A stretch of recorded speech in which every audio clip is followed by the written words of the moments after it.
and come for a really important event. It's our last event before the spring break for the Ukrainian Studies Program, but we're going to have many coming in April as well. So we welcome you to check out the Harriman website. And please do come as we look at various aspects of Ukraine, including today's war in Ukraine. Today's event is entitled Perspectives on the Hidden Cost of War. And we have three speakers that will be looking at different aspects of that topic. We have Olga Rudneva Roksolana Yurchyshyn and Mary Jordan. Olga and Roksolana are joining us via Zoom, and Mary is here in person.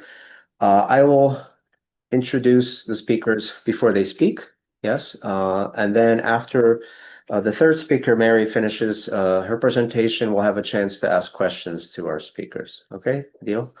Okay, good. So I will now introduce Olga Rudneva.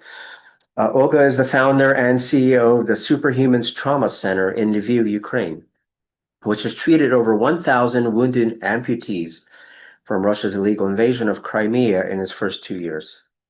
In December 2024, she was named in BBC's 100 Women for her work inspiring others.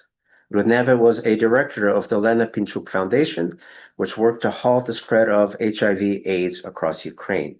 When the full-scale Russian invasion happened, she was abroad and for a few moments ran a humanitarian aid hub in Poland, before she returned to Ukraine to start a new project, the Superhumans Center.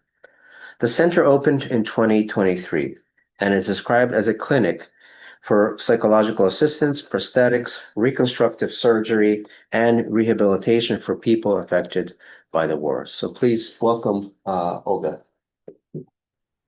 Probably move.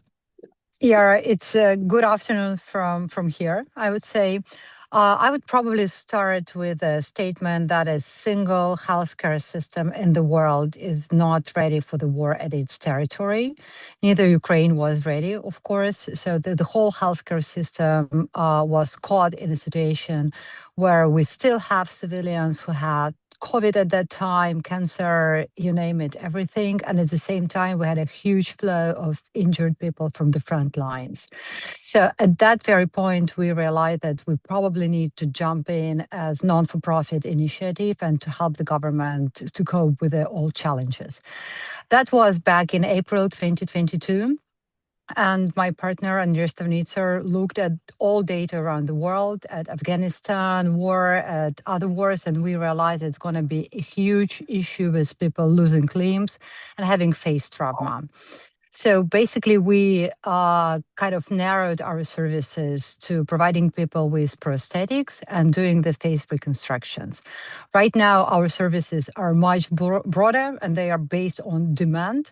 But we started with these things. We opened our first facility in 2023 in Lviv. The idea was that we didn't have enough experience as a country in providing quality prosthetics and doing quality face reconstruction. So we decided that we'll go far from the front line. So international missions and doctors from all over the world can come and do joint missions and can share their experience with the Ukraine. Right now we have two facilities. The first is under construction, is due to open in June this year. So one of our facilities is in Lviv. This is the biggest facility, 2 surgical theaters, hearing aid department, psychological support, rehabilitation, prosthetics, and social reintegration. And I'll talk a little bit more about that later on. And the second one is in Dnipro, which is very close to the front lines, serving mostly civilians and those people who are returning back to the military after they got prosthetics, so they can get service in our Dnipro center. And Odessa one going to be more specialized in psychological support. So what we are dealing with right now, we are basically working with acute trauma, those people who just were injured. And we launched evacuation department back in October 2024 because we had to change the government route of evacuation because it wasn't working properly, despite of the fact that we have been in the middle of the third year of the war. Before that, people were evacuated basically closer to the home or to the hospitals where we had available beds. Like I mentioned before, the system is not ready. A lot of wounded, a lot of those people who were civilians who had other issues, and people with very complicated traumas were getting to the hospital that had no expertise in dealing with this trauma. We saw patients after 15th hospital having like, I don't know, 20, 25 surgeries. Most of those surgeries were not needed and governmental resources were spent in vain. So we decided that we will provide direct evacuation. So basically we evacuate people from the stabilization points, field hospitals, or government facilities, if they answer our criteria, straight to Superhuman Center. And the main goal here is to save limbs or to do needed interventions at the very beginning to prevent infections. One of the biggest problems of war trauma is infections, of course, because people are bringing all infections that you can collect from each point of evacuation. And a lot of infection causes losing limbs and deaths to the patients. So basically, we added direct evacuations. We evacuate people with helicopters, our 2 evacuation cars, and trains directly to Superhuman Center in Lviv. We also added hearing aid department. In Ukraine right now, more than 200,000 people are having hearing aid issues, due to the fact that they've been in a different sound landscape, due to exposures, due to the situation where they are right now. So basically, every second patient has hearing aid issues. So we added hearing aid department because you need to work with hearing as soon as you have problems. Otherwise, it's just getting worse. So we had a hearing aid department. And at a certain point, when we had this full multidisciplinary team approach, when we start with psychological evaluation, go into prosthetics or surgery, provide people with quality rehabilitation, discharge them, we realized that something is missing in the whole thing. And we wanted people to use prosthetics intensively. And according to international data, 60% of those people who got their prosthetic, they're not using them for different reasons. In our case, it was like roughly 20%, and we were not satisfied with this number. And we were trying to understand what exactly we are doing wrong, why people are not using prosthetics. And then it was very interesting insight and discovery. Basically, you don't need arms and legs if you don't have a reason to leave your apartment.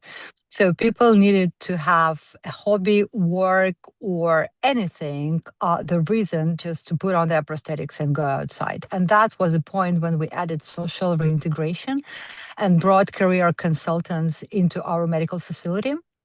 Which was very, it wasn't really normal approach, but we had to do that to increase use of the prosthetics and to make sure that rehabilitation is going faster.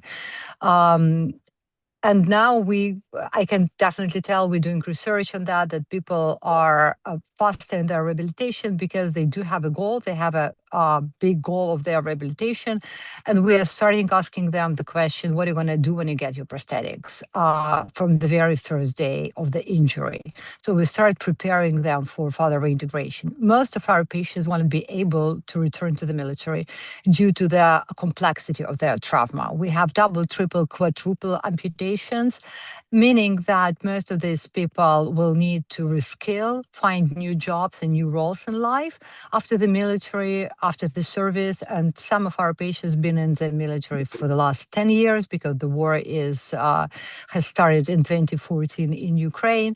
So basically, we added this service just to make sure that our patients understanding what are they recovering for, and why would they need their prosthetics? So now we operate as a full multidisciplinary team, and psychologists, social workers, and career consultants are equal part of our medical team, taking part in in a patient recovery route.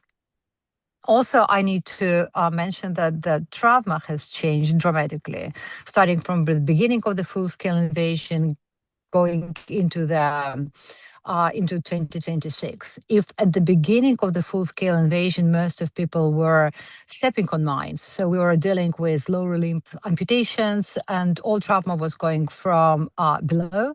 Right now, because of the drone war, most of the traumas we have are going from the above. So basically, we have brain injuries, we have face injuries, and huge loss of upper limbs. And that's what we're dealing with. So we're basically observing how trauma is changing with the way the war changes. Another problem that Ukraine is facing right now is very long evacuation route.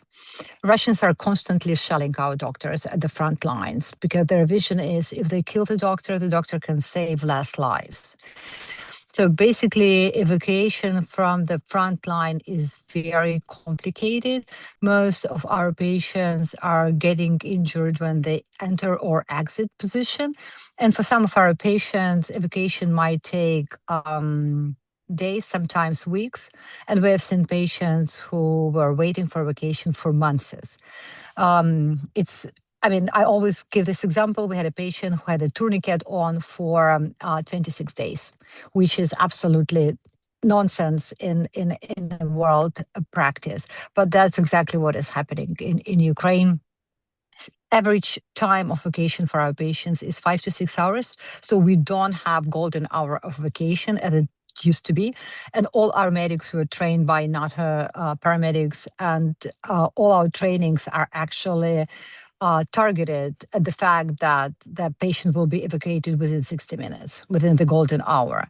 In Ukraine, it's not working. Basically, 5 to 6 hours. Medics are not always allowed to the red zones, and most of our patients have been evacuated by their comrades. So that actually brings other complications, high amputation, multiple amputations, and infections. So that's another challenge that Ukraine is dealing with. And number of infections, sometimes you can see them at the very beginning, sometimes you can see them in the long-term period. Our main goal as a center is not just to provide people with ability to walk, with ability to get back to work, but basically heal their psychological and physical trauma and see what are the consequences going to be in the long-term period. So as of now, we discharge more than 3,000 patients. Now we are the biggest center that provides prosthetics in Ukraine to people with amputations. And except for doing that, we're also training medical personnel intensively for the rest of the country, because it doesn't matter how big our numbers are, we're still the drop in the ocean. We don't have exact numbers because all numbers of injured are classified in Ukraine. But according to estimations, we have more than 80,000 people who lost limbs. And like I mentioned before, 200,000 people who have hearing aid issues. And we don't have statistics with the face trauma, but we can predict that it's going to be quite high. With these numbers, we can't rely only on Superhuman Center. We have to help the government bring as many medical professionals on the market as possible. And Ukraine has a huge human capital crisis at the moment, especially in the medical area, because at the beginning of the full-scale invasion, a lot of middle and lower staff from the hospitals has left the country. Historically, it was women with children, and they had to leave the country to protect their kids, meaning that we don't have enough medical personnel, enough trained medical personnel.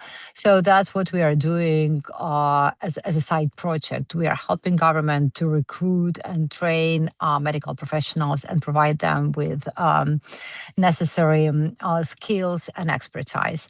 Another thing, probably the last but not the least, that I need to mention, that everyone in Ukraine expected the high levels of PTSD, post-traumatic stress disorder, and it's not necessarily what we see on a daily basis. What we are dealing with with our patients is a moral trauma. Moral trauma is quite a new concept, but it's if explained very, very plain, in basic terms. You've been living your life, this is right, this is wrong, and then you get to the front lines. and nothing is clear anymore. And a lot of war fights are happening at the territories where it's a lot of civilians, a lot of guys who are at the places where they used to live. It's a lot of friendly fire, it's a lot of ethical issues, and it causes moral trauma.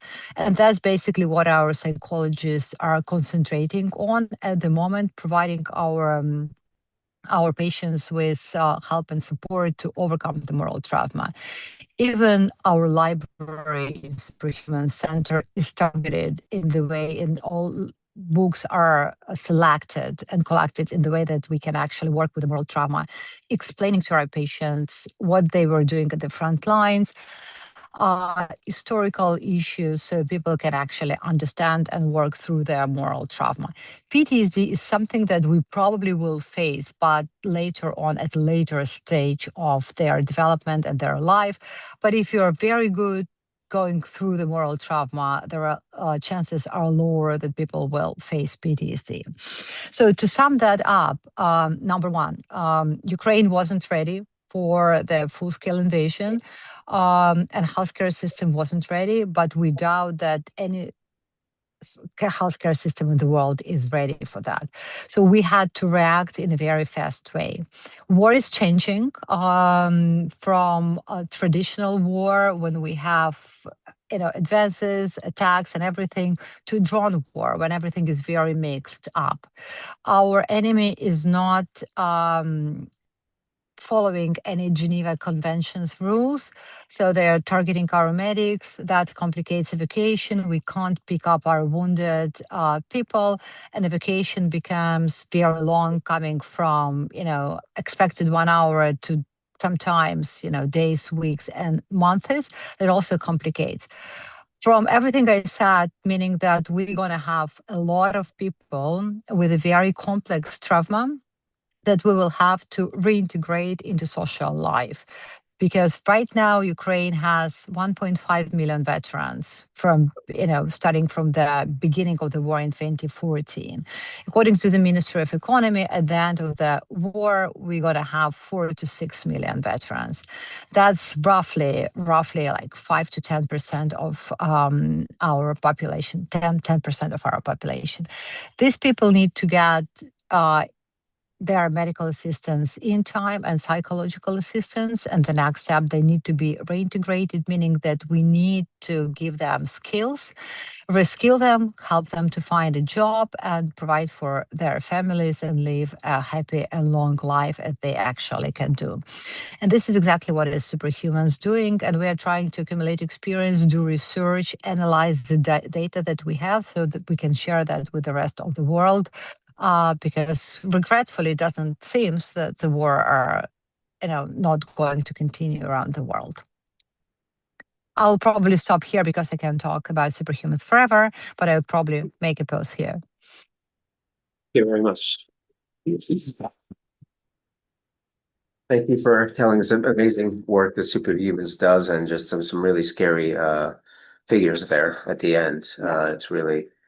Well, thank you so much for your work and for spelling it out so clearly to us. I do also, I forgot to mention at the outset, I really want to thank Riana Andryczyk for putting this together, this wonderful event. Thank you so much. Sorry, I forgot to say that at the beginning. Our next speaker is Roksolana Yurchyshyn. Roksolana is a child and adolescent psychiatrist at St. Nicholas Hospital and a child psychotherapist and neurologist at the Mental Health Center of St. Panteleimon Hospital, First Lviv Medical Union in Lviv, Ukraine. At First Lviv Medical Union, practitioners have not only discovered new forms and techniques of treatment for severe trauma patients, but they have also radically transformed the Soviet-inherited hospital structure into a mental health center, with a guiding philosophy both existential and psychoanalytic. Dr. Yurchyshyn is part of the program called Unbroken Kids. So welcome, Roksolana. Hello, everybody. Thank you for the opportunity to share our experience from Ukraine and for your interest in mental health of Ukrainian children in time of war. My name is Roksolana Yurchyshyn, and I'm a child and adolescent psychiatrist. And I represent in St. Nicholas Hospital, a part of First Lviv Medical Union in Lviv and the National Rehabilitation Center, Unbroken. And it's an honor for me to join this conversation today. And I think I will start with what is Unbroken. Unbroken is a unique ecosystem, but excuse me, can I share my presentation? Yes. Yes. Okay. And I need to share my...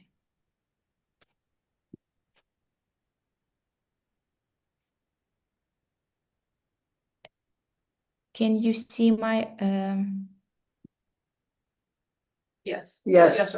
Thank you. Okay. Okay.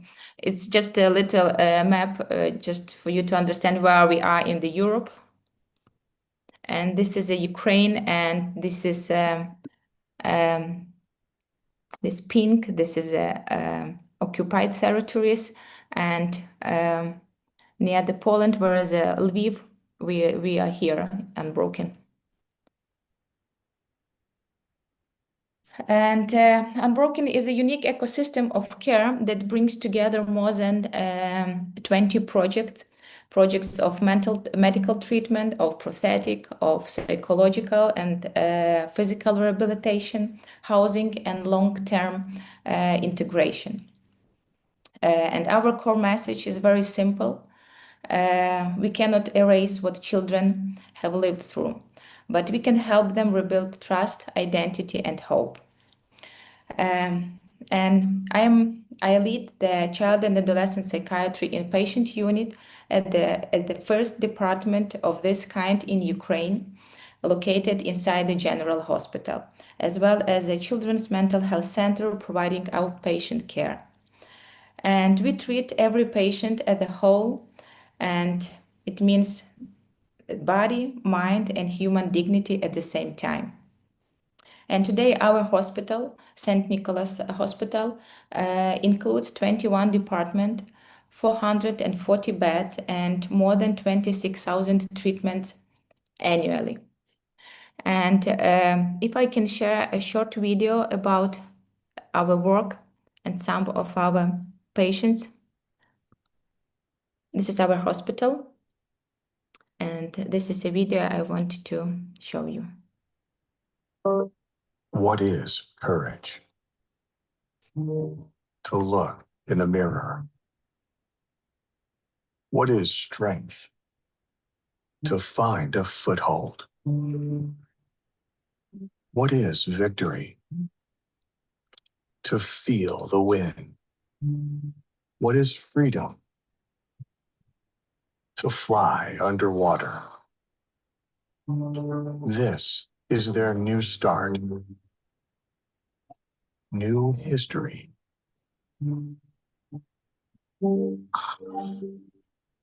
Тепер у мене червоний пояс. Я продовжую танцювати.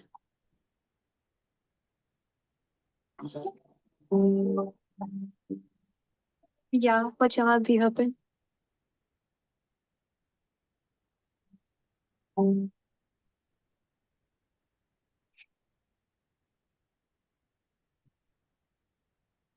Я бачу.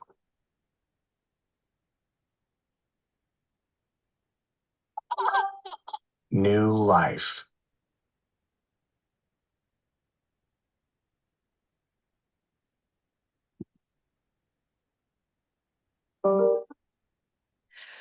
So our children have inherited a complicated history, and studying childhood trauma means witnessing horrific events.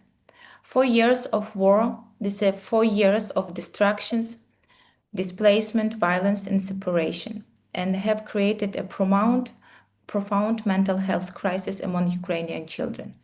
Despite their resilience, many have lost years of learning, friendship, and family lives. The war has taken away safety, stability, and often their sense of future. Our children know the things that are not part of childhood. They recognize the sound of great rockets. They recognize the sound of S-300 missiles and mortars, and they know what destruction follows.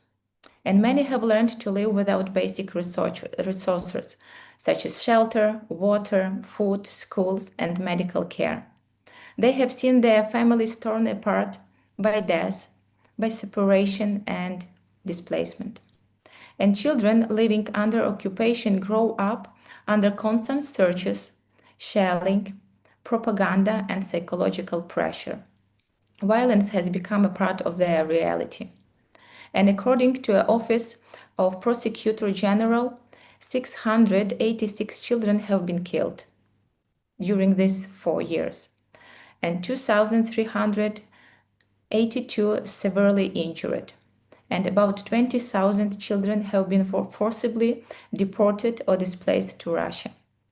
And children come to our hospital from front lines, from different areas of Ukraine, and also from occupied territories. And many arrived to us after amputations, after shrapnel injuries, burns, and neurotrauma. And their recovery takes months and sometimes even years. And surgeons, neurosurgeons, burn specialists, rehabilitations, physicians, and therapists work together. But the physical survival is only the beginning. Because many of wounds are invisible, and those wounds are not seen on the body, but they are strongly influence motivation to recover. They influence ability to trust doctors, participation in rehabilitation, and long-term outcomes. And that is why mental health specialists are embedded everywhere, in every stage of care in our hospital in unbroken kids.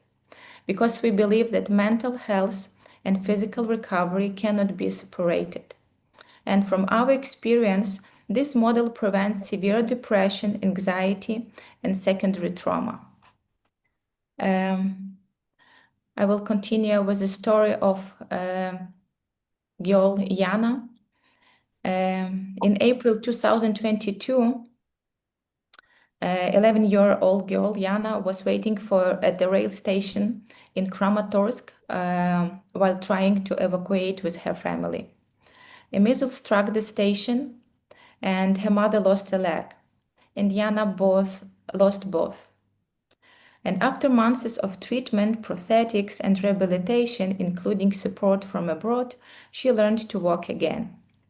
And her dream was very simple, to return to school, to ride a bicycle, and to learn to run. And today, Yana runs marathons around the world. It's in Boston, it's in Tokyo, and she will need new prostheses every year and rehabilitation until adulthood. But she is living, she is developing, and planning her future.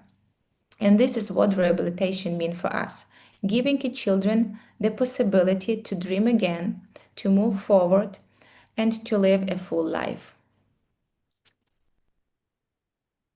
Our team, it's 11 specialists, 3 psychiatrists, psychologists, psychotherapists, speech therapists, and addiction therapists. And our goal is to help children rebuild identity and emotional stability. And when the full-scale invasion began, an enormous number of people fled to Western Ukraine. Hospitals were overwhelmed with children and families, including those with severe chronic illnesses, such as cancer, kidney failure, and who required uninterrupted treatment. And many of us simply stayed and slept at the hospital. And during that first year, almost none of us were keeping a formal statistic. We were focused on immediate survival and support. And much of our work happened online, supporting children who couldn't leave occupied territories, those who suddenly found themselves displaced in abroad. And we worked a lot with the children from orphanage house who were evacuated to Western Ukraine. And at the same time, while working in another hospital, I was also involved in what later became known as Convoy of Life. It's critically ill children were transported without any bureaucratic barriers to Poland and then transferred to hospital around the world to continue treatment. And when the emergency phase slowly turned into a long-term reality, we finally began to understand the scale of psychological impact.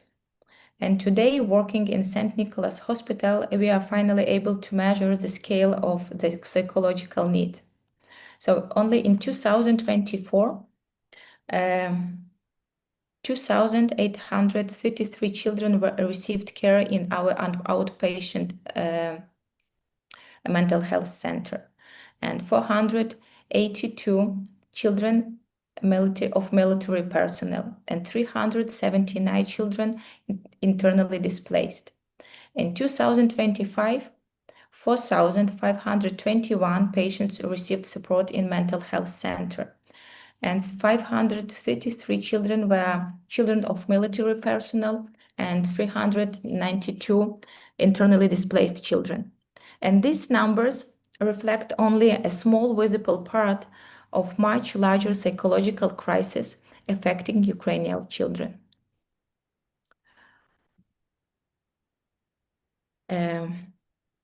By the way, this is a flight called Dream, the biggest flight in the world that was destroyed.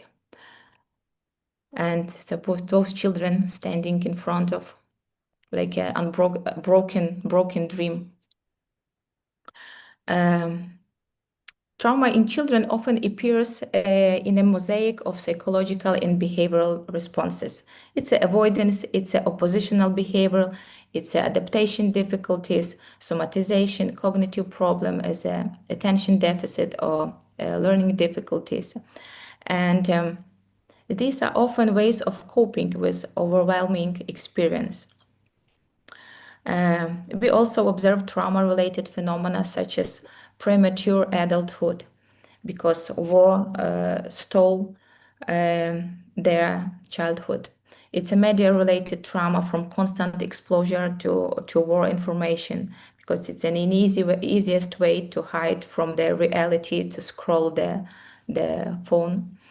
And the most common conditions, it's a PTSD, it's anxiety and mood disorders, eating and somatoform disorders.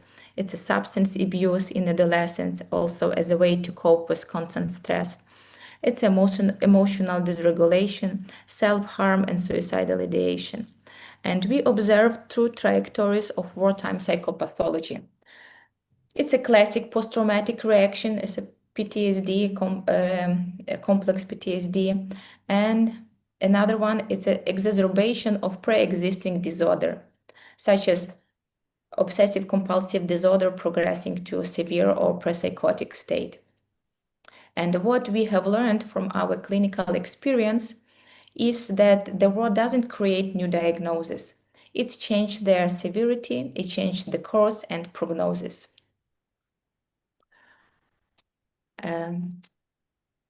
How do we treat trauma?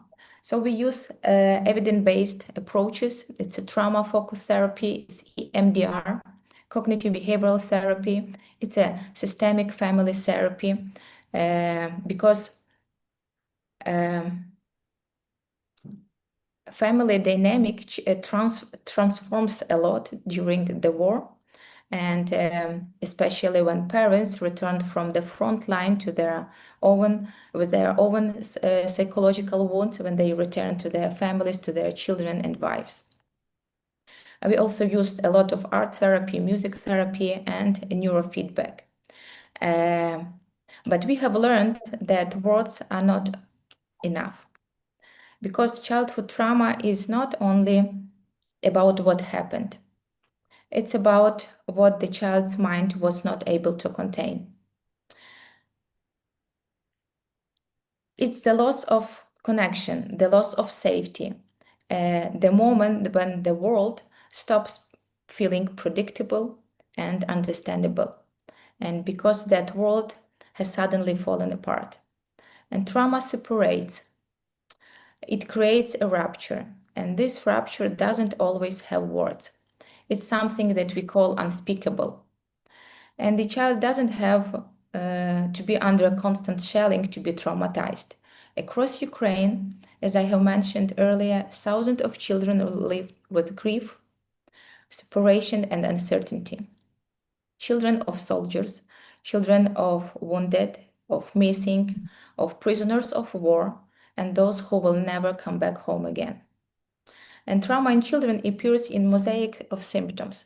It often hides in body, in headache, in stomach pain, in exhaustion, and it appears in other diagnoses. It lives in repetitive play, in nightmares, in extreme compliance, or in contrary, in oppositional and disruptive behavior.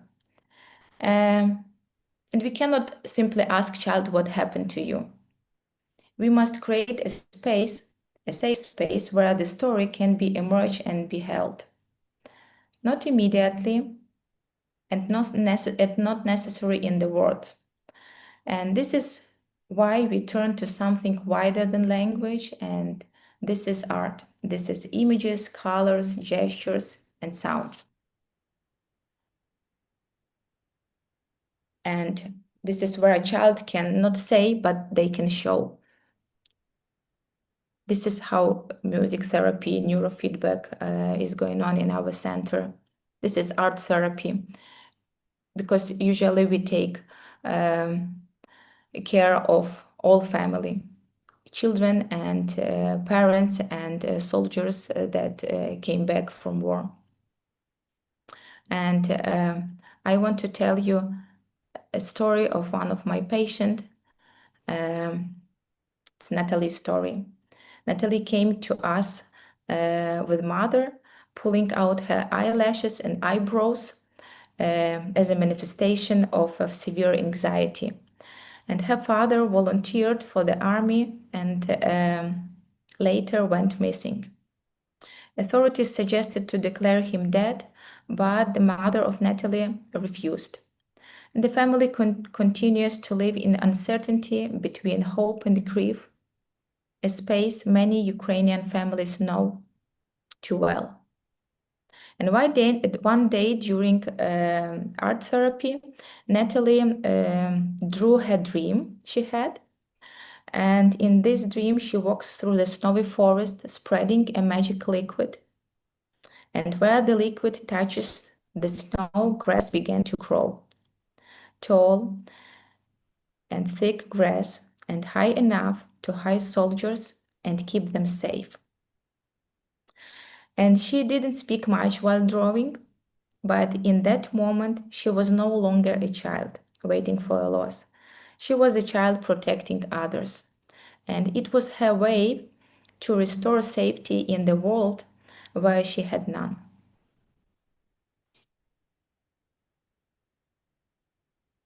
Another story, it's a story of Darina, a girl of 17 years old.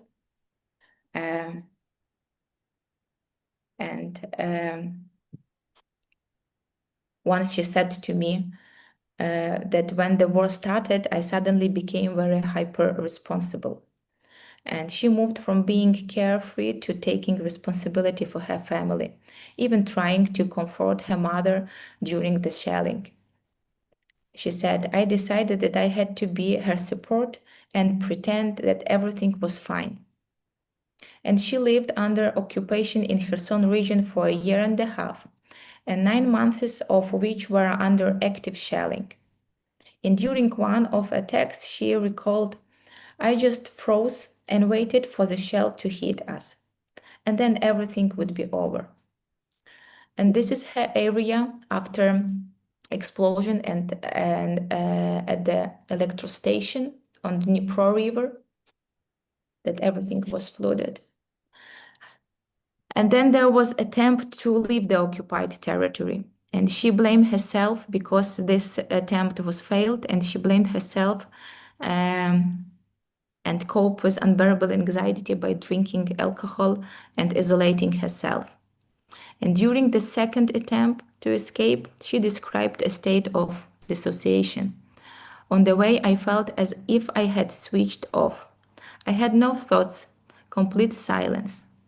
And later, she called that experience emotional rape. And when I met Darina in the neurology department after a head injury, she complained of apathy, nightmares about occupation, and constant anxiety and irritability.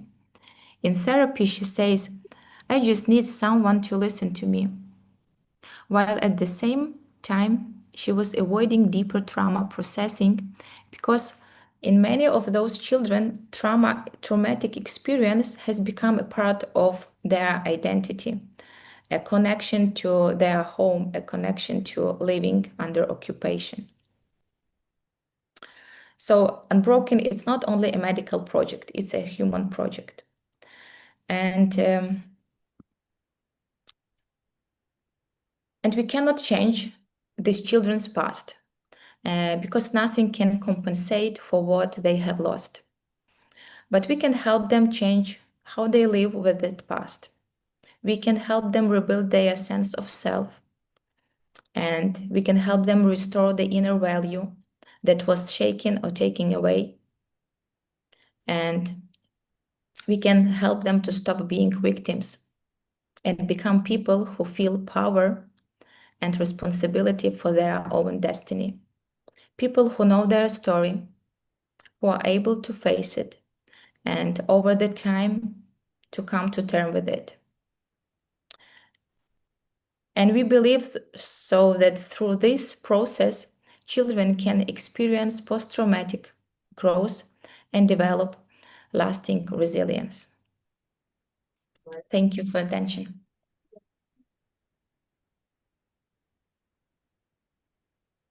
Thank you so much, Dr. Yurchyshyn. The video and amazing work that you do at Unbroken Kids. Our third speaker today is Mary Jordan. Thank you. Mary Jordan produces and directs award-winning documentary work, shaping educational and art-driven films that illuminate unseen worlds and human stories.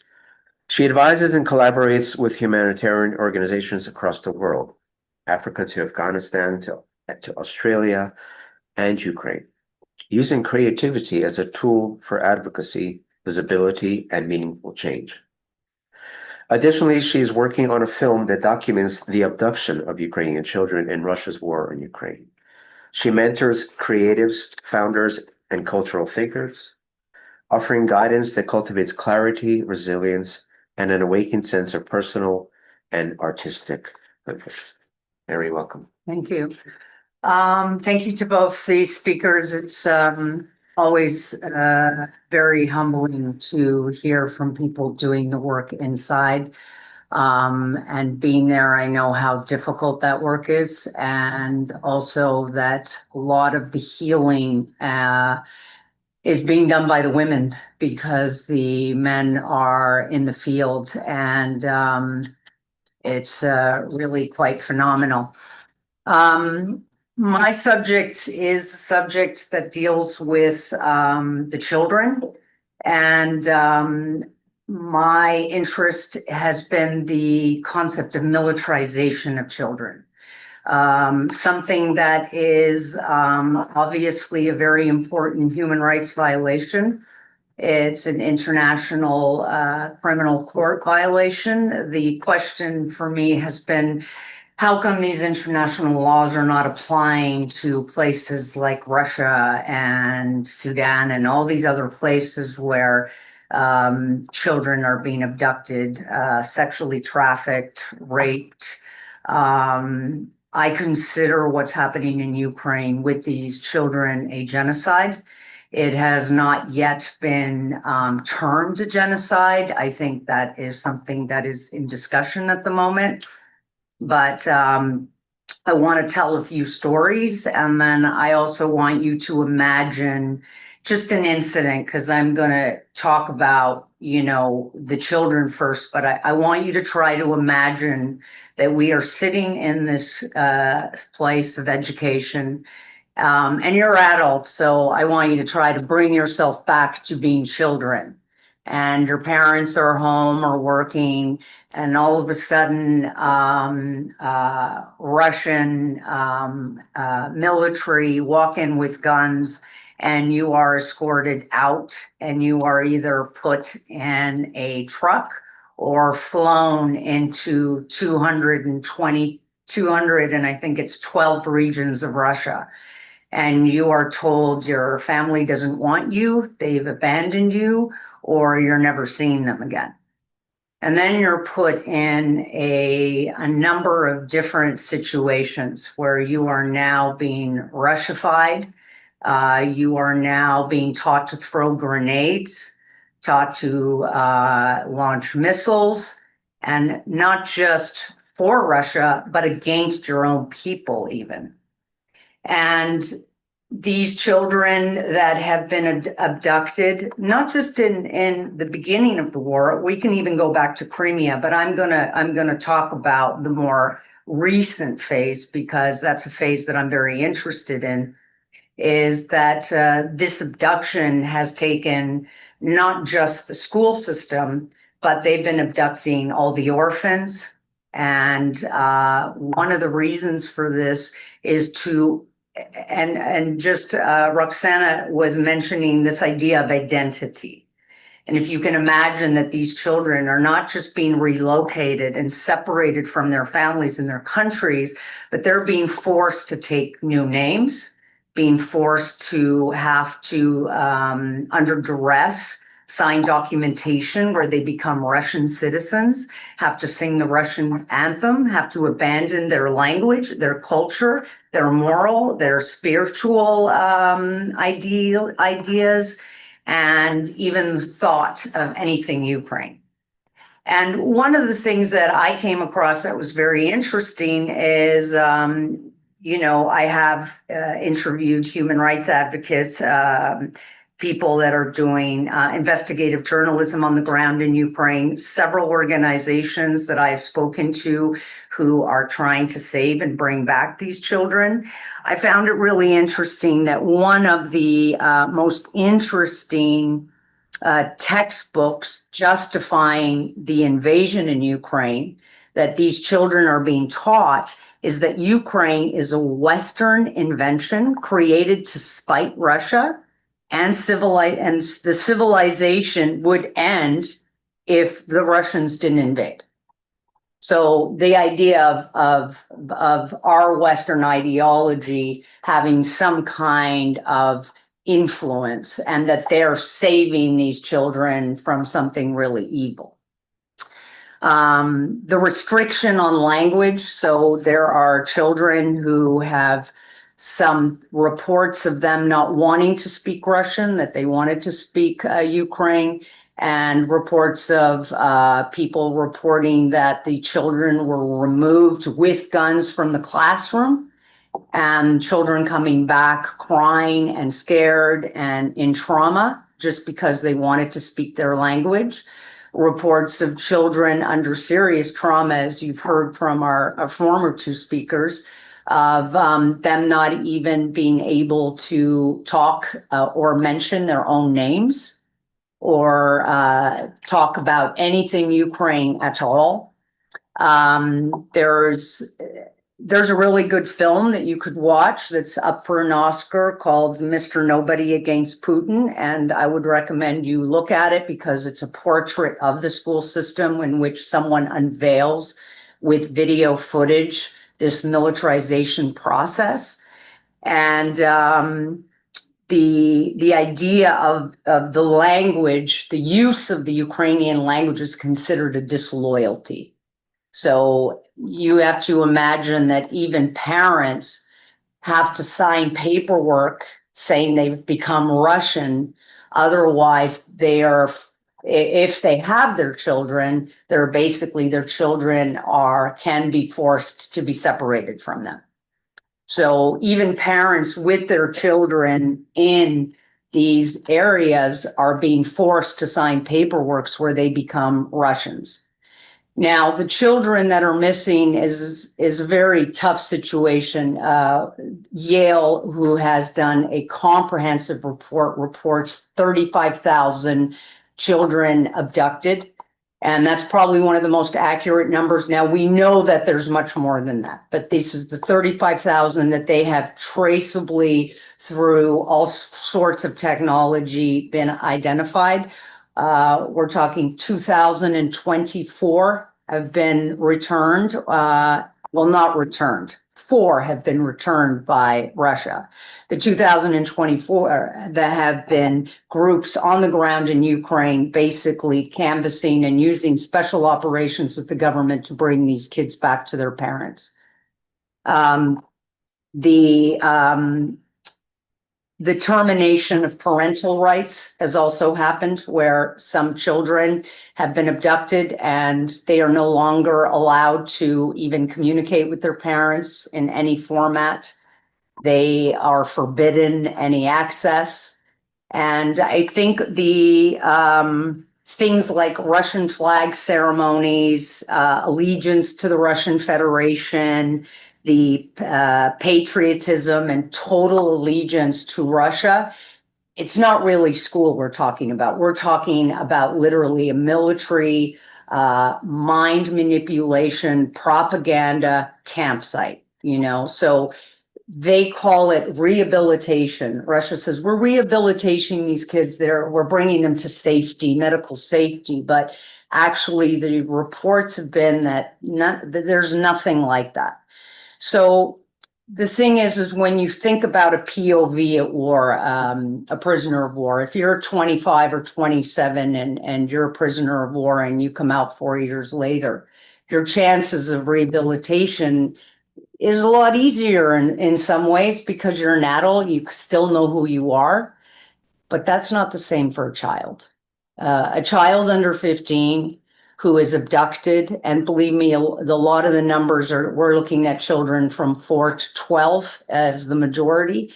It is really, really difficult once you've entered this propaganda machine of, and these guys have been very diplomatic at not even mentioning their enemy. I have a different perspective because I've seen some of the cases, I've met some of the children, I've met some of the parents, and it's incredibly sad to see a parent show you video footage on their phone of their child before they were abducted.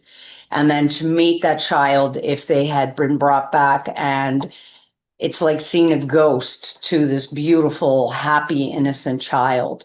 And to try to rehabilitate that is some of the greatest, most intense work I've ever seen in my life.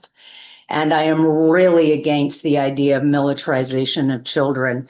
The issue at large right now is that the longer these children are away from their family and their countries, the more difficult it is to rehabilitate them as well. And the other issue is that Russia is completely denying the abduction of these children. And the fact that they're changing their names, relocating them, giving them new paperwork, basically, having them readopted even under FSB families and other areas of the country. So it's kind of all over, makes it really, really difficult to find them. Of course, there are new technologies that is underway trying to figure out how DNA can, be a process in the future to prevent this kind of thing. But at this point, the idea of these ceremonies and this militarization that's financed by the Kremlin is a very, very strategic, and this began at the beginning of the war. There's actually one case just outside Kherson where they raided an orphanage because obviously an orphanage is a great place to raid because they can just scoop all those children up and militarize them and, you know, create their new army, if you will, because they've lost so many men as well. And they got, one of the orphanages received a call, and this case was covered by Sky News with CCTV footage of the orphanage. The orphanage got a call, and the people that worked at the orphanage removed the children and placed them with themselves or with other families. And in some cases, changed all the files to putting that this child can't be moved because they have cancer or have breathing issues or very substantial diseases to make them not so interesting for the Russians to take. But when the Russians went into that orphanage, there were no children. And so they took all the files, all the CCD footage, and then started searching for those kids. And so the community that did that, I mean, they really risked their lives, because if the Russian military found out, they would have shot them dead. So that's how extreme it is. So this idea of militarizing children and abducting them and removing them from society is removing identity. It's about, you know, removing the children, removing the future, destroying their culture, removing their art, destroying their buildings. This idea of that you see in early communist times, also in, you know, in Nazi times, this idea of just erasing their history. And you hear from our two speakers also about, you know, the trauma that comes out of that, right? This identity and who are we, and, you know, where do we go from here? And with children, it's even greater, because the trauma of that is even, you know, more extreme. Because this is not just a child protection issue, this is child's protection emergency. The longer these kids stay away and are not brought back, and if you can imagine, 35,000 is a significant number to, you know, to reintegrate in another society with new names and new identity, and to shift them into a militarization scheme. You know, and this is the, you know, forced transfer with no return.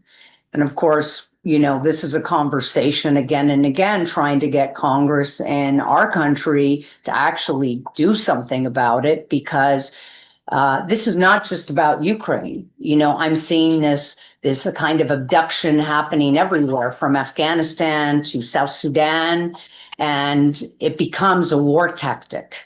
And this is something that in the future we do not want to see happen. So as long as it continues to happen, as long that other countries adopt that as a type of, you know, a war strategy, the first thing go in is take the kids, take the babies. And babies were taken out of hospitals as well, and mothers. So we're not just talking about little kids, we're talking about babies who have now been put in the adoption system in Russia with new names. So how do we find those children to bring them back? Virtually impossible at this stage. And so it's one of the most unfortunate things. And I've met some of these children who have come back there. Now and again, you get a Russian teacher or a Russian woman who is seeing a kid break down heavily and might call a hotline into Ukraine to give their location, and then special operations can go in there and save that kid. There have been not a lot, because if you get caught doing that, of course, you're finished in Russia. So the fear of even people doing good is virtually impossible inside Russia. But we have had a few cases that we've seen where people have done something about it. So, you know, I'm not going to get into the sexual violence and raping that definitely is occurring as well. This idea of traumatizing young girls and women, and the idea of militarization is not just confined to boys, it's also to girls. And the school systems have been, and camps. So there might be a summer camp, but that summer camp is all about militarization and pledging allegiance to the Russian Federation. And it's being done with fear and tactics that are about intimidation and clearly done with great aggression. So these are things that I'm looking to portray and tackle in a documentary to make people understand that this is something that we need to get behind more. I don't believe we have enough push on this issue. It has been an issue for so long, but it's being talked about, but I don't feel there's enough action moving through the absolute stopping of this type of thing. And that's something that has been concerned me, which is why I've decided to do a portrait on this subject. Thank you. Thank you very much. We have a half hour left. I'd like to open up the floor to any questions you have to. I'm not sure if Olga's still here. I know she had to leave earlier, but we could get Roksolana on the screen. Dr. Roksolana is still available. Mary's there. So if you have any questions to any of our speakers, I wanted to ask you, you're working on covering this topic in film in your work, in your community and other filmmakers in the US. Do you know, and it's kind of a general question for everybody, but all our speakers, but specifically to you, how do you keep your audiences still interested in Ukraine? It's Good question. I work with, with writers and I translate texts, and the difference, I always use this almost every talk this time. So if we were having stuff 3 years ago to be twice the people here, like it's hard to keep an audience. That's part of the strategy, of course, at Russia. The human nature, people are just going to start blocking this out and not be astonished by these horrific things. So my question to you, as somebody in the filmmaking community, what have you noticed? Is there much less interest? Is there still interest in covering Ukraine and covering the war? There's a lot of fatigue. Yeah. Because what happens is, Gaza took a lot of airtime away from Ukraine. And then now we have Iran, which again is another conflict. And then you have Sudan, and then you have Nigeria. So conflicts eventually, and it really is social media and control of those engines and those algorithms as well. For me, my idea to make a documentary is not really about making a documentary, making a very powerful aesthetical piece that is driven by music and emotion, something that really drives the person in a different way than your typical interview process. I don't want to interview children because I think they're already going through so much. What I want to do is portray the feeling of what it feels like. So part of my film is to do almost a moving through time where you actually are you feel like you are in that film. So you're moving, but you don't know really where you are or what's happening. And then eventually at some point, maybe midway, then you realize that this kid's journey is actually Ukraine. So the idea is to leave some openness and not to really address just Ukraine, but address actually the issue at hand of this idea of a child being kidnapped out of school and what that would feel like. And for you to feel the emotion of that, I want you to cry. I want you to feel, I want you to remember your own childhood and how lucky you are. And at the same time, have empathy for the situation. I think it's really difficult. I think social media also with AI and social media and Russian bots, we're fighting a, phenomenal storyline all the time. it's difficult. Yeah. Even getting funding, when you go to get funding, they go, well, the war will be over soon. I think there's a negotiation. So you get that also. So it's this, like, you're always in this position of can we not? Because they believe that, okay, it's been so long, well, maybe it's going to be over soon. But the thing is, it's not over. Even when it's over, you see what these ladies are dealing with, right? That's a lifetime. And so it's not really over. Thank you. We're gonna try to get one of the speakers back onto the screen. Yes, there she is. Okay, great. Any questions to one of these? Yes, Yana. Yeah, hi, my name is Yana. I'm a Harriman student. I have a question also like about children's abduction. I'm just wondering if there's like a historical precedent to that, and what is the logic behind that? Like, as we see from the experience we already had in Ukraine, that it's not a problem for Russians to kill people. So like, why do they abduct people?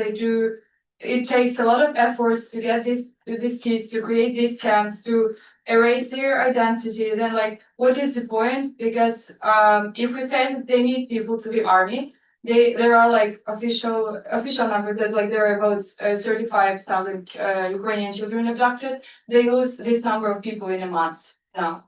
So like, I don't really think that the issue is like that they need people to the army. They can do it easily like in other regions of Russia as they do. So like, what is the logic behind that? Well, for me, I think it's power and trauma. The idea that somebody steals your children is very traumatic, even if it's not your own children. It's harsh. I'm Roxana, what would you answer to that?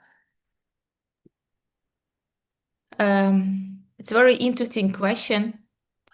And I think the idea behind that is to, as we already mentioned a few times, to erase identity and to erase the future, because children are our future. This is the biggest treasure of a nation, right?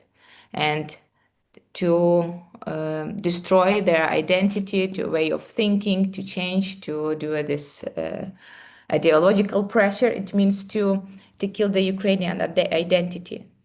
It means to live Ukraine without children, without men, because most of them are on front line, or many of them already, they will never come back home, and only women who stayed at home, I mean, in Ukraine, and they have to start fighting someday too. Very emotional subject, as you can imagine. Yeah, and I think, as we see when there was times when occupied territories are liberated and we see all these, atrocities and what's being done, I think it's a horrific way of thinking about it, but I think these actions that are taken to rehabilitate, this may be what's planned for, God forbid, Ukraine loses the war. What's going to happen with the Ukrainian people under Russian control? I mean, I think this is a nice way for them to test things out. Yeah. Also, Roxolana mentioned a word that I wrote down because I think it applies to this also, emotional rape. And I think that has a lot of scarring, even for the people who are inside. Like I said, like for me, if you're there and you see it, it really does affect you. After I left Ukraine and had contact with that, it's like a scar for me even to experience it. Yes. Roxolana, I don't know if you can hear me, it's Ariana. Thank you so much for this, and this is really lovely to see you. My question is to both of you, but I'm curious from your perspective being in Ukraine. So one is sort of just a very procedural question, and the other is more about narrative. So on the first one, to Marco's point about how do you sustain attention, if you had to make an ask of allies, so here in the States and elsewhere, like what would be the number one thing that you would want people to know, or for example, for us to amplify? And then the second question is that there was a report that was done that talked about the fact that Ukrainians have been, the narrative is that they are so resilient that they can brace against anything for all time. And in a way that the narrative in and of itself might be counterintuitive, because it implies that Ukrainians, even with the withdrawn help and aid from the United States or elsewhere, can just keep going indefinitely, and we can kind of just like take our foot off of the gas. So I'm curious from both of your perspectives, like how do we combat that? And how do we push up against that narrative? Because from my perspective, I think it's very detrimental to having people understand that there are real life consequences to this, and that there has to be an end that is just for Ukraine. So those are my two questions. Very good questions. Roxana, I'll let you answer those ones. But can you, because I didn't understand too well, can you please repeat? Sure. Mhm. So the first question, Roksolana, was about was really about if you had one message that you would like people here in the US to know, or to amplify, or to repeat, from your perspective as being someone who's dealing with this every single day and is witnessing things that we can't even imagine on this end of it. What would it be? And then the second question to both of you about the narrative about Ukrainians being unbreakable, to the point that whether or not you perceive that as something that is counterintuitive, because it basically, can have the effect that Ukrainians don't need help, because they can just do it on their own indefinitely. So how to shift that narrative? It's interesting question. I have to think about, but while you're asking about the message, I want to share. I want to say that we are unbroken. We stay strong. We will be strong, and we will stay unbroken. Yeah, I mean, and every day we deal with what we have, where we are, and what we can do. I mean, with everyday trauma, with everyday horrific events that happened, with everyday cases we meet in our mental health center with children. We keep moving. I guess to add to that first question in terms of message, I mean, mine would be from the American perspective, and going into these places where you see that happening, especially Ukraine, is don't ever think it won't be you. Because I've met people who definitely in Ukraine never thought they'd be in those situations. And so you have to reflect a certain empathy towards cultures who are experiencing that, who had democracy, who had the right to vote, who had the right to go to school, who had the right to their own, freedoms. And to see that ripped to shreds is a very different scenario. And don't ever think it won't be you. That's, as a Westerner living here, that would be my message. And then the second one about resiliency, that's a really good question. Because I can actually say, being in so many conflicts, that I found Ukraine people one of the most resilient people I have ever seen. And believe me, I've been in some pretty extreme wars. But it is people like these people who keep hope up. And as long as they can provide that hope, one needs to also jump on that bandwagon and give them hope as well, whether it is support or funding or just carrying that torch for them as well. Yeah, maybe some kind of like support the resilience of Ukraine people or join the resilience, you know, add to the resilience. Well, it adds something because, yeah, I mean, they carry that with them. And that's something that when you go there on the ground, even as a foreigner, non-Ukraine, you feel it. You feel it empowers you, you know, and so I think it's different for a foreigner than it is maybe for a Ukrainian living there, Roxana, or do you feel it as well? You know, I want to share that every time when I have a thought that maybe I'm tired or something, I always remember that there is someone on the front line who are standing for me, and that's why I'm here, and I can feel that I'm tired. And every time I listen to the child's story that are from occupied territories that went through 12 searches of Russian soldiers, from the girl that was raped, from the boy that lost parents and get a very severe brain injury. You go through that story with that child, with that family, and then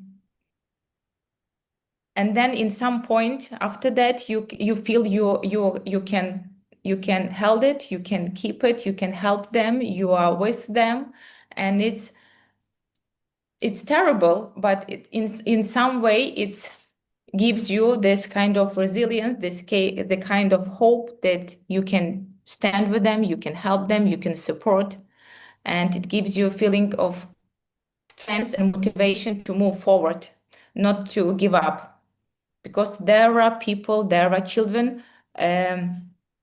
that needs you to be strong and to be resilient and to support them.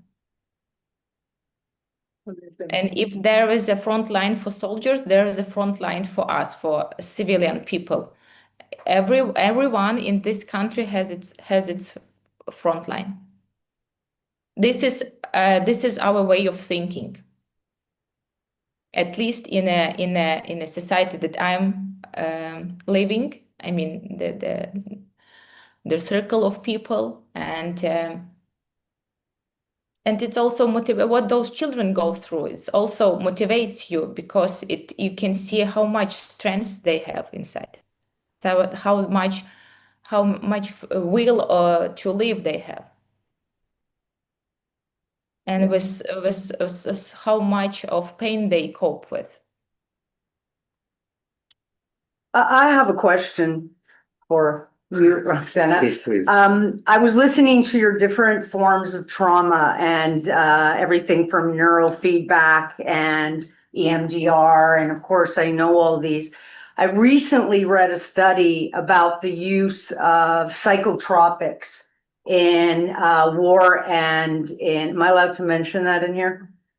I'm not sure, I guess. Okay, use of psychotropics for extreme trauma. Have you in Ukraine had any study or any works with that? Psychotropics, you mean some medication, drugs to cope with traumatic symptoms?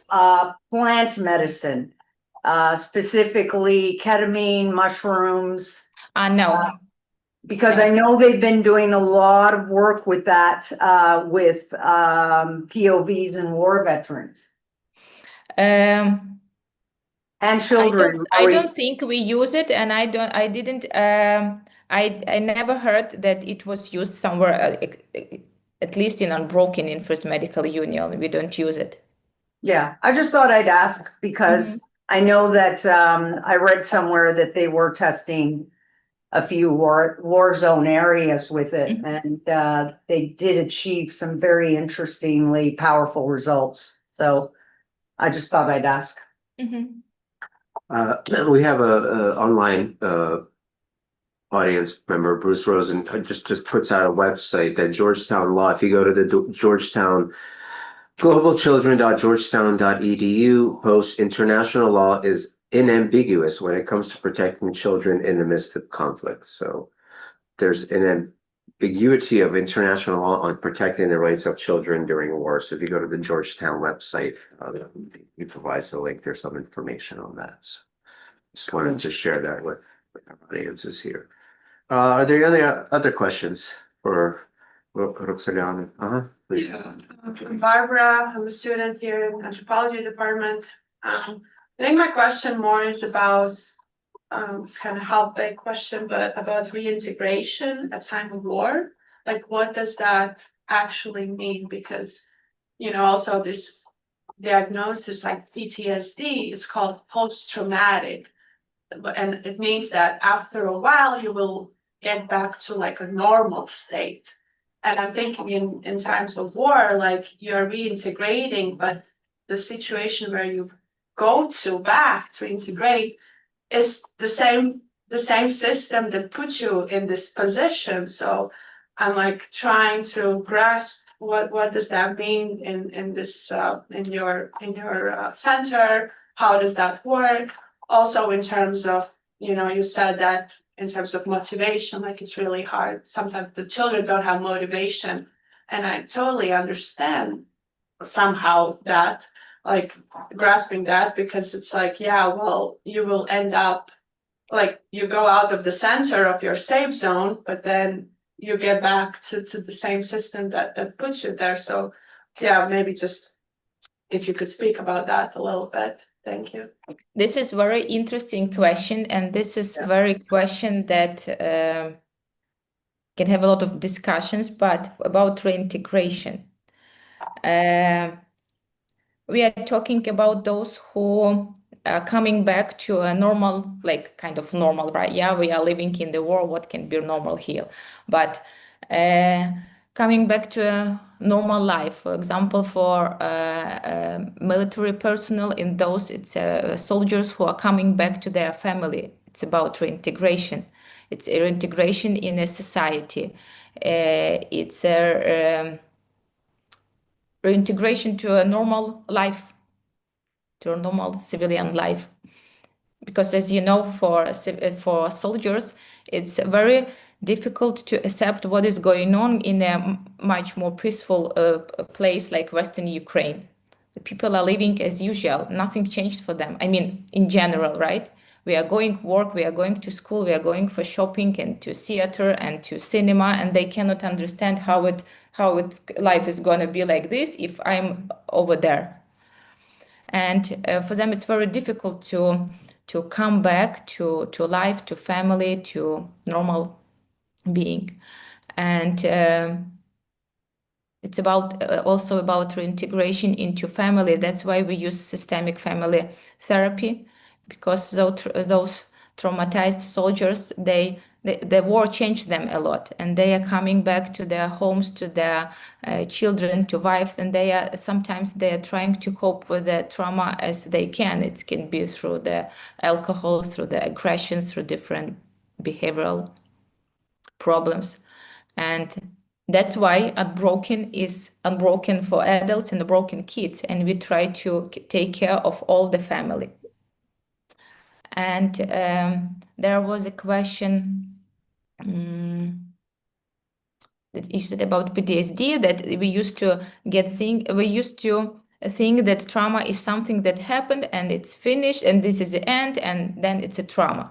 But yeah, you are right. We are living in constant trauma because something is finishing and then another is happening and then another is happening, and all the time. And I just thought recently that this circle of war, of trauma is now is getting narrow and narrow with I don't know, with each month, with each time, because much often you can hear that some of your friends died, some of your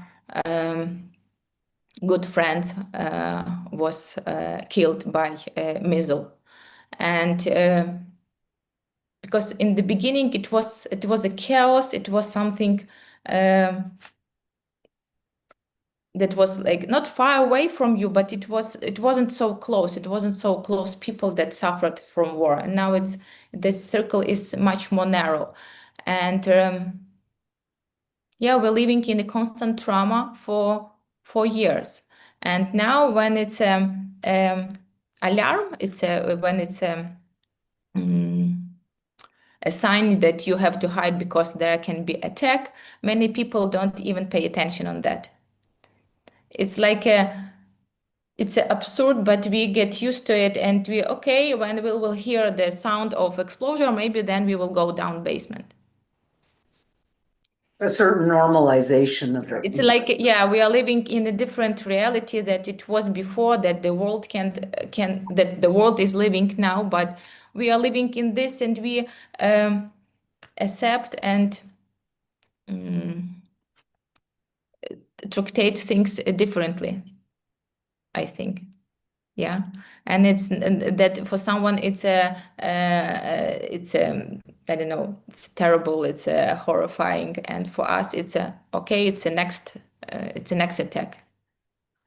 But in the morning we stand up and we don't think about what was at night. We just think how we have to get work, we have to get a hot water to find the light and to be ready, because there are things you have to do. And I think this is what is keep us going. We are still mobilized, we don't think a lot, and I think we don't analyze, like, of course we analyzed a lot, but we don't give much time for, you know, for drama. You have to go, you have to do.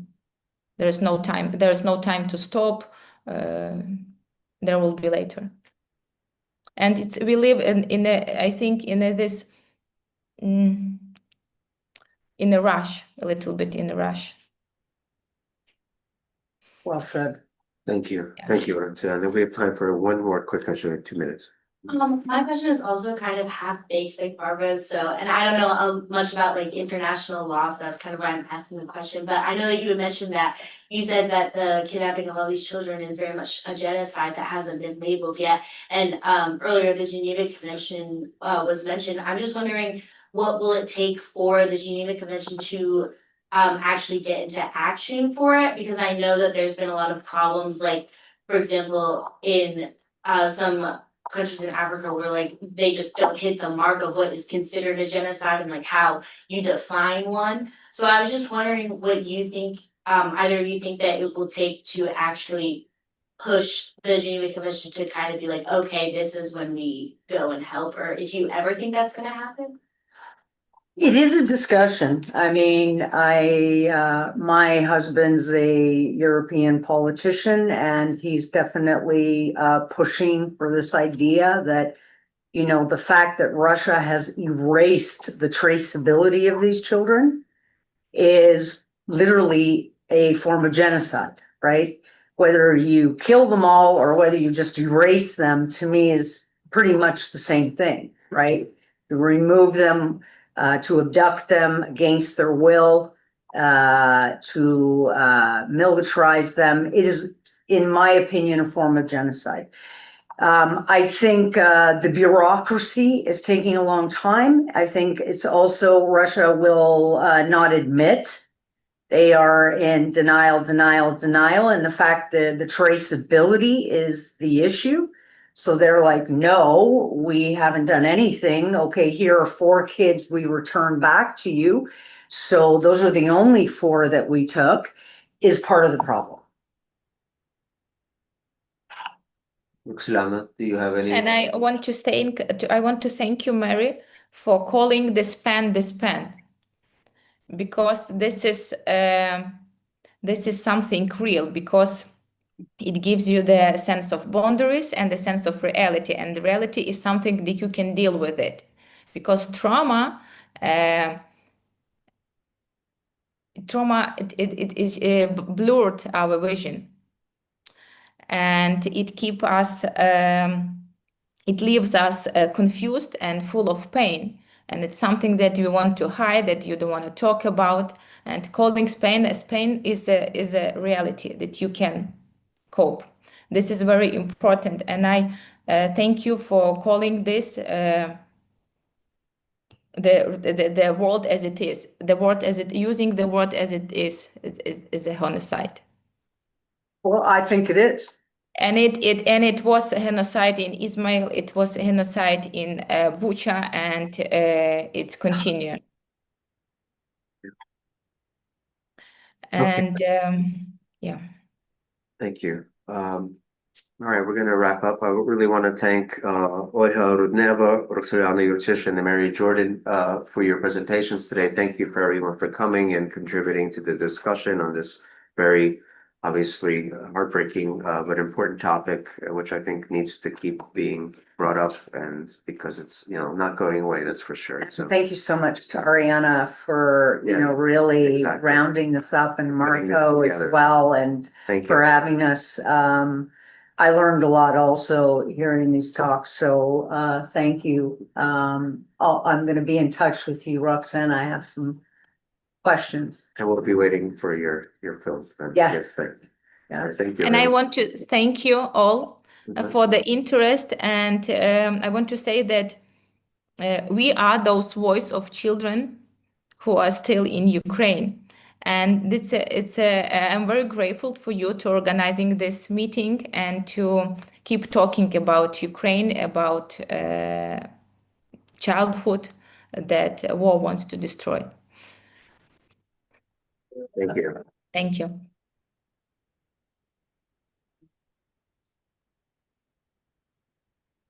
Right. Bye, Roxana. We'll speak soon. Thank you. Bye. I know, I was turning it on. Yeah. Thank you.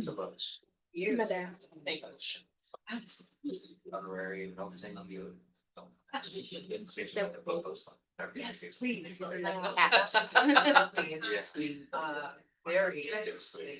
I would love to read it. Yeah. I definitely, it's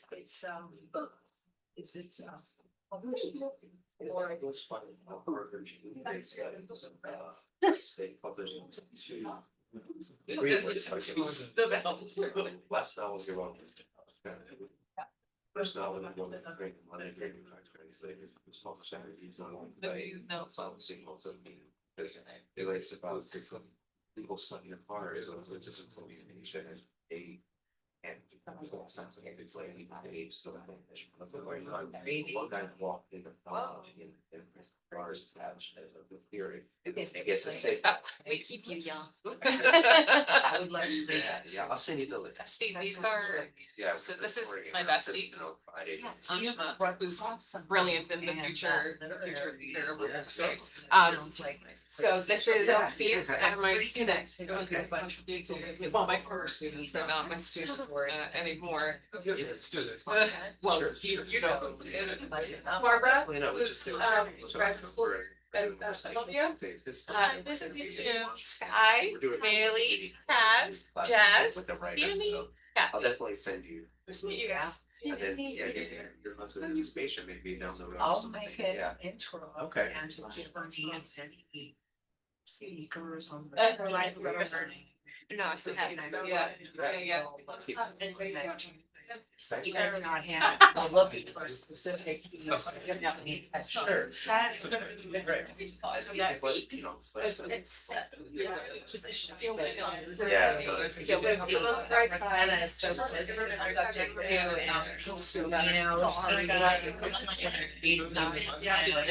That's why I drew them, you know, yes, I was like, I looked on the rebel and thing, and I was like, you just like, death. You would My own yes.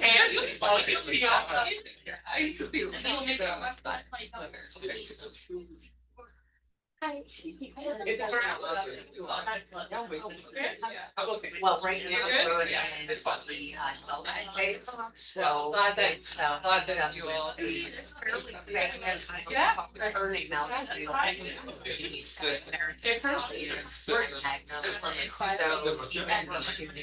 They're now my. They know we're good. Yeah, thanks again. Thank you so Thank you much, so much. really, thank you so much. See you around. Yes, for Okay. sure. You see, they don't want to bring it. So you don't try to do that, okay, you little film. child, like, especially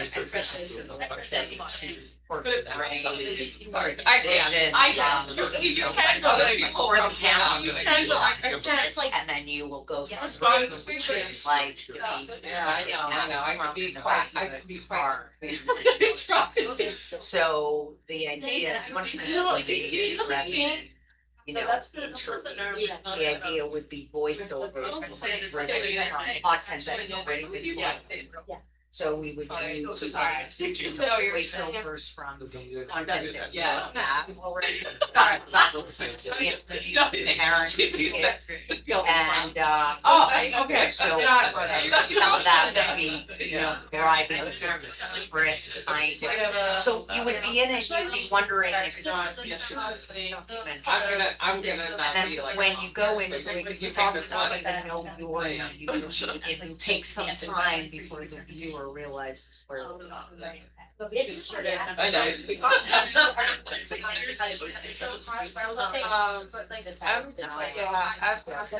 My first thought was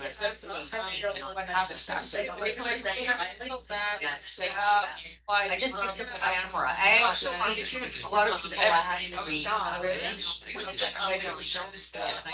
think we should go down. But now I'm like Technical. whatever. Actually, I think the best voice. That anymore. So I'm more interested in technical violence. No, like it just plain. Language. And some of the I think you might have to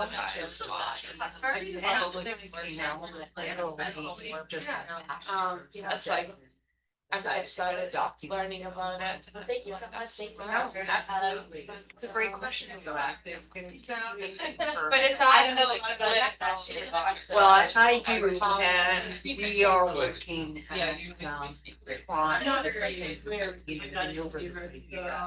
Because these children are great. Anything and they're gone. Just erase some things, right? So they like the places to live, take leave from Paris. Some of the So I did something wrong. their parents. Yeah. And then some of them are so Sorry. I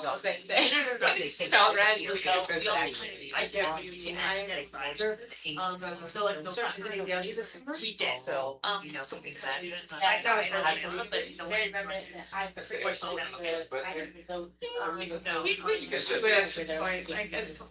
Yes, yeah. I forget where it is. Yeah, air quality. And It's just like 200. Well, it's not just funny because that was the first time the militarization of children became an actual big subject during that time. And the smell. Yeah. I think you said. Oh, I've already said the air. Yeah.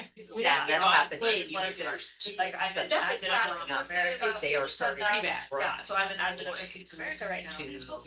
So. Right now. And the propaganda machine. But he's a teaching and he's a very Really. very like fully that I just like I don't know lots of I felt like that halfway point in this semester. Yes, it's He was like like erase their identity, different things. Like I just like talking so about done and stay up not being able to Ukraine. now it's organization. yeah, essentially People. yeah, no, it's all honestly it's happening right now. Fantasy. Well, here both of us actually. I don't know how it is. All right, I'm pretty done today. I'm pretty done as well. And all the stereotypes. My specialization is channel. He's not dead yet. Yeah. Or I know that yes I know. I've heard my The more I know, the less. So let me be. Yeah, and I That finished is reading really his.